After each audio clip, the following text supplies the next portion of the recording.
Marco ഇറങ്ങിയ വലിയ തരംഗമായപ്പോൾ മാർക്കോയുടെ അവസാനം ഒരു രണ്ടാം ഭാഗത്തിനുള്ള സാധ്യതയെ വെച്ച് ആണ് നിർത്തിയിരിക്കുന്നത്. അതിൽ രണ്ടാം ഭാഗത്തിലേക്ക് ലീഡ് ചെയ്യുന്നത് ഒരു സർപ്രൈസ് താരമുണ്ടാകും എന്ന രീതിയിൽ കാണിക്കുകയും ചെയ്തു. ഒരു കൈയൊക്കെ വന്നത് ആരുടെ ആയിരിക്കുമെന്നുള്ള ചർച്ചകൾ സോഷ്യൽ മീഡിയയിൽ സജീവമായപ്പോഴാണ് ഒരു പേര് പൊങ്ങി വന്നത്, വിക്രം എന്ന താരത്തിന്റെ. ചിയാൻ വിക്രം ഈ സിനിമയിലേക്ക് എത്തുമെന്നുള്ള അഭിമുഖങ്ങൾ സോഷ്യൽ മീഡിയയിൽ എങ്ങും നിറഞ്ഞു. ആരാധകർ ഏറ്റെടുത്തു. ഉണ്ണി മുകുന്ദൻ ആരാധകർ അത് ആഘോഷമാക്കി മാറ്റി. എല്ലാ റൂമറുകളായി തുടരുന്നതിനിടയിലാണ് മാർക്കോ ടീം നേരെ വിക്രത്തിന്റെ അടുത്തെത്തിയിരിക്കുന്നത്. ദ വി മോഡ് ഓണായി എന്ന് അവർ തന്നെ പറഞ്ഞിരിക്കുന്നു. പിന്നീടാണ് ഗംഭീരമായൊരു സംഭവം നമുക്ക് മുന്നിലേക്ക് എത്തുന്നത്. ലോകമാകെ തരംഗമായിരിക്കുകയാണ് ഉണ്ണി മുകുന്ദൻ ചിത്രം മാർക്കോ. മലയാളത്തിലെ ഏറ്റവും വയലൻസ് നിറഞ്ഞ ചിത്രമെന്ന പേരിൽ അവതരിച്ച ചിത്രം ഇന്ത്യയിലെ തന്നെ ഏറ്റവും വയലൻസ് നിറഞ്ഞ ചിത്രമായി പ്രചാരം നേടുകയും ആഗോള പ്രേക്ഷകർക്കിടയിൽ ശ്രദ്ധ നേടുകയും ചെയ്തു. ക്യൂബ്സ് എന്റർടൈൻമെന്റ്സിന്റെ ബാനറിൽ ഷെരീഫ് മുഹമ്മദ് നിർമ്മിച്ച് ഹനീഫ് അദേനി തിരക്കഥ എഴുതി സംവിധാനം ചെയ്ത ചിത്രമാണ് മാർക്കോ. വിജയകരമായി മാർക്കോ പ്രദർശനം തുടരുന്നതിനിടെ സിനിമയുടെ രണ്ടാം ഭാഗം സംബന്ധിച്ച വാർത്തകൾ പുറത്തുവരികയാണ്. ചിത്രത്തിൽ ചിയാൻ വിക്രം വില്ലനായി എത്തുമെന്നാണ് റിപ്പോർട്ടുകൾ. വിക്രത്തിനൊപ്പമുള്ള ചിത്രം മാർക്കോയുടെ നിർമ്മാതാവായ ഷെരീഫ് മുഹമ്മദ് പങ്കുവച്ചതോടെയാണ് ഈ അഭിമുഖങ്ങൾക്ക് കൂടുതൽ ശ്രദ്ധ നേടാൻ തുടങ്ങിയത്. വിക്രത്തിന്റെ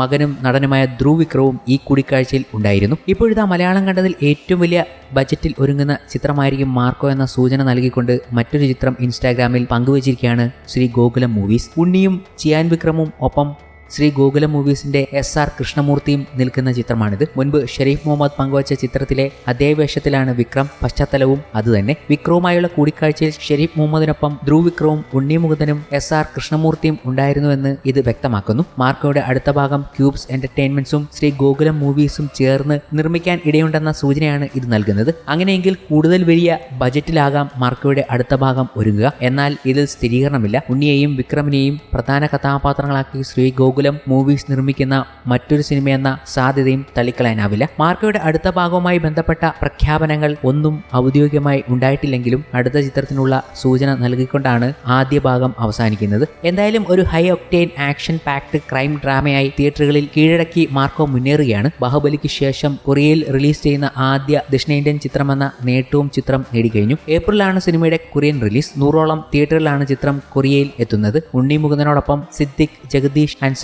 പോൾ, കബീർ ദുഹാൻ സിംഗ്, അഭിമന്യു തിലകൻ, യുക്തി തരേജ തുടങ്ങിയവരും ഒട്ടേറെ ബോളിവുഡ് താരങ്ങളും പുതുമ താരങ്ങളും അണിനിരക്കുന്ന ചിത്രം മലയാളത്തിൽ തന്നെ ഏറ്റവും വലിയ മാസീവ് വയലൻസ് ചിത്രം എന്ന ലേബലോടെയാണ് എത്തിയത്. ആ പ്രതീക്ഷ 100% ചിത്രം നിറവേറ്റിയിട്ടുണ്ടെന്നാണ് തിയേറ്റർ അഭിപ്രായം. ഇപ്പോൾ ഏറ്റവും കൂടുതൽ ഞെട്ടിപ്പിക്കുന്നത് ബോളിവുഡിലാണ് മാർക്കോ. അവിടെയുള്ള പ്രേക്ഷകർ ഇരുകൈ നീട്ടി മാർക്കോയെ സ്വീകരിച്ചു. കൂടാതെ മാർക്കോയ്ക്ക് ഒരു വീരപരിവേഷം പ്രേക്ഷകർ നൽകുകയാണ്. സോഷ്യൽ മീഡിയകളിൽ റീൽസ് കൊണ്ട് നിറയുകയാണ് മാർക്കോയുടെ സ്വാഗും മാസും ഒക്കെ ആയിട്ട്.